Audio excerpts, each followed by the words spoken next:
একটা কিতাব আছে, সেই কিতাবের নাম হচ্ছে হায়াতুল হাইওয়ান, প্রাণীদের জীবনী।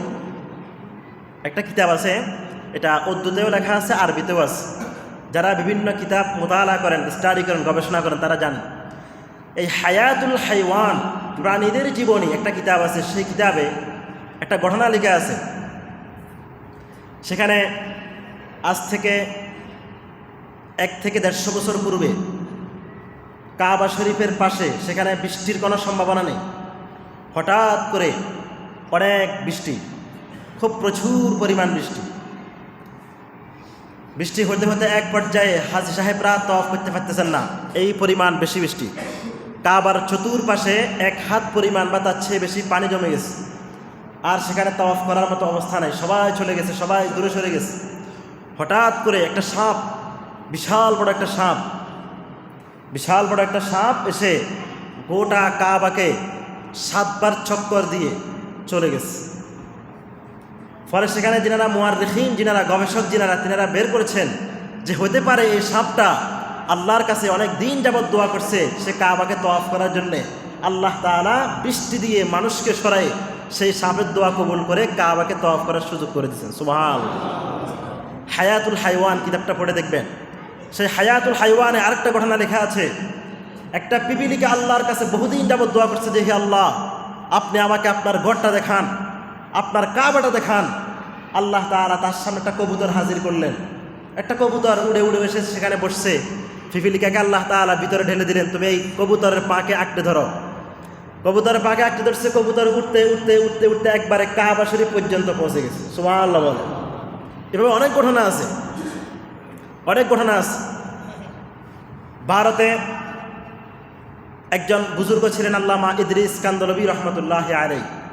অনেক বড় আলেম ছিলেন, অনেক বড় শাইখুল হাদিস ছিলেন ইদ্রিস কান্দলবী রহমতুল্লাহি আলাইহি। তিনি যখন হজে গেলেন, হজে যাওয়ার পরে একজন নরমাল, তিনি ভারতবর্ষেরই মানুষ, ইদ্রিস কান্দলবী রহমতুল্লাহি আলাইহি তিনাকে একজন রাখাল হিসেবে চিনতেন।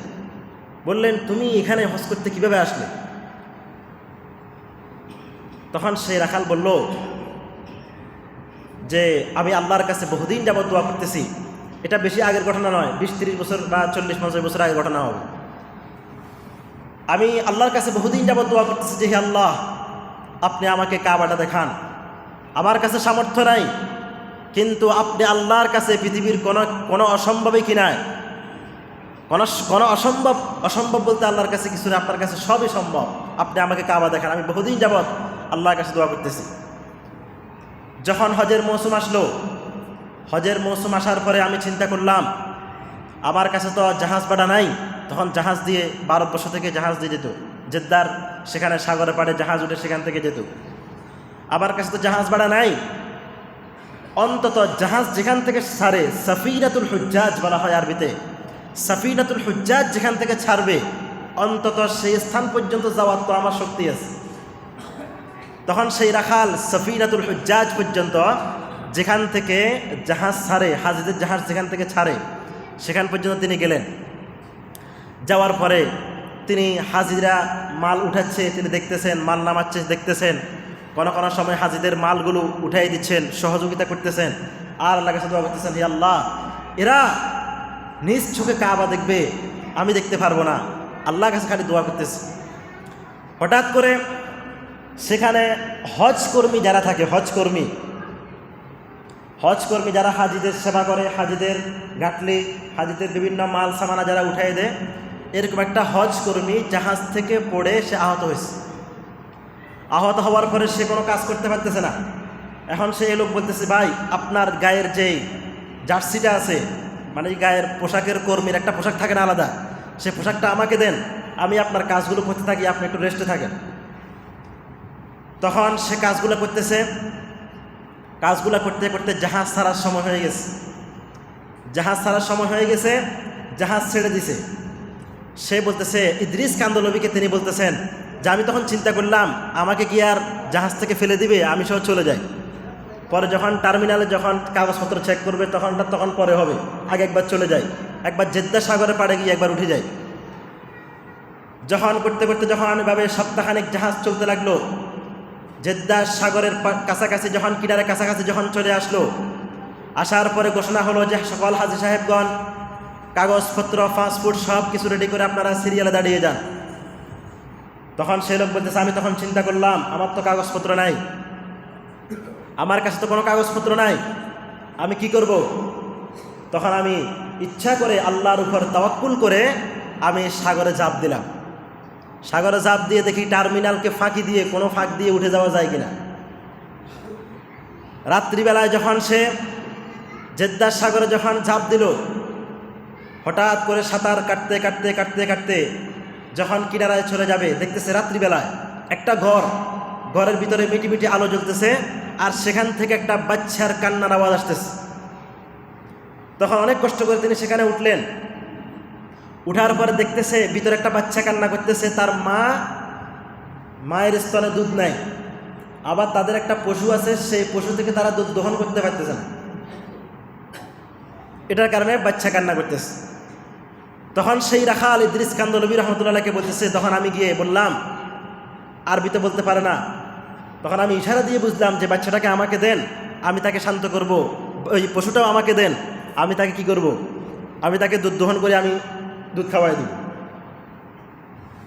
ইদ্রিস কান্দলবী রহমতুল্লাহ আলাইহির কাছে ঘটনা যখন বর্ণনা করতেছে, আমি আপনাদেরকে ঘটনাটা বলার উদ্দেশ্য হচ্ছে, কেউ যদি ইচ্ছা করে, কাহারও যদি ইচ্ছা থাকে আর যদি পরিপূর্ণ চেষ্টা থাকে, আল্লাহ তাআলা তাকে আল্লাহর ঘর অবশ্যই দেখাবেন। জোরে বলি সুবহানাল্লাহ।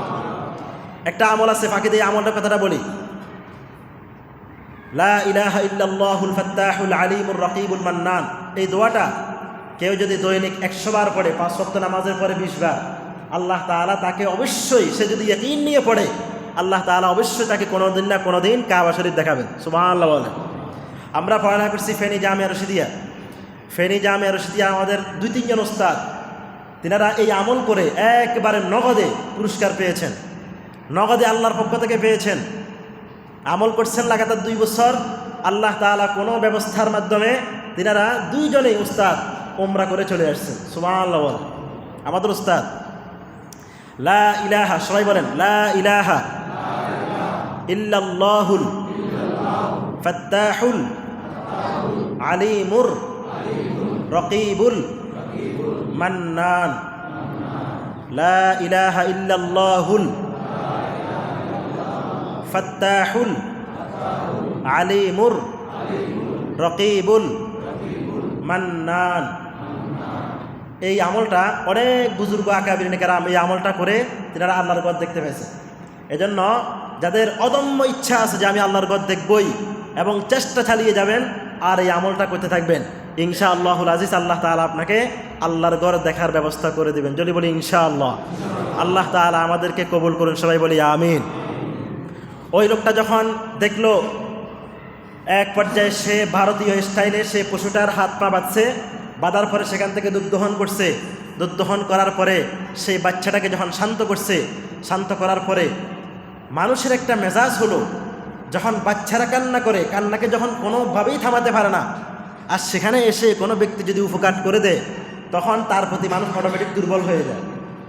তখন সে বলতেছে, ভাই আপনি আমাকে কাবা দেখান, আমার কাছে কাগজপত্র নাই, আমার মূল ঘটনা এরকম এরকম। তখন সে বলতেছে, তোমার হজ করার, কাবা দেখার সব দায়িত্ব আমি নিব, কোনো সমস্যা নাই, তুমি আগে আমার বাচ্চাটাকে ভালোভাবে সামলাও। সুবহানাল্লাহ বলেন।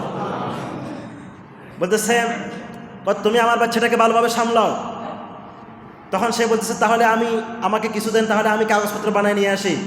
বলতেছে, না তোমার কাগজপত্র বানাতে হবে না, তোমার কাগজপত্র আমি বানিয়ে দিব, এবং তোমার দেশে তোমার যত ফ্যামিলি আছে, বউ বাচ্চা আছে, সবগুলোকে আমি কাগজ তৈরি করে খরচ দিয়ে পাঠাই, তাদেরকে নিয়ে আসবো এবং তাদেরকেও কাবা শরীফ দেখাবো, তোমাকেও দেখাবো, তুমি আর যাওয়ার দরকার নাই। সুবহানাল্লাহ বলেন।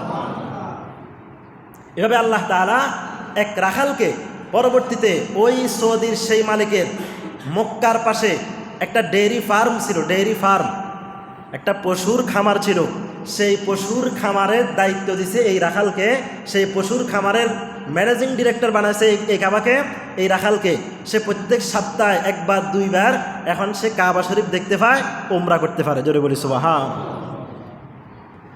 এইভাবে হজের সাথে যখন কথাগুলো আসে, আমি এই জন্য এখানে কথাগুলো বললাম, এই ঘটনাটা এই জন্যই বললাম যে কাহারও যদি অদম্য ইচ্ছা থাকে আর যদি প্রকৃত অর্থে সে যদি চেষ্টা করতে থাকে এবং নিয়ত করতে থাকে আর আল্লাহর কাছে দোয়া করতে থাকে, আল্লাহ তাআলা অবশ্যই কোনোদিন না কোনোদিন তাকে হজ করার, আল্লাহ পাকের ঘর দেখার মতো সুযোগ করে দেবেন। জোরে বলি সুবহানাল্লাহ। সম্মানিত হাজরিন, আমি আপনাদের সামনে পবিত্র কোরআনের ধারাবাহিক যে তাফসীর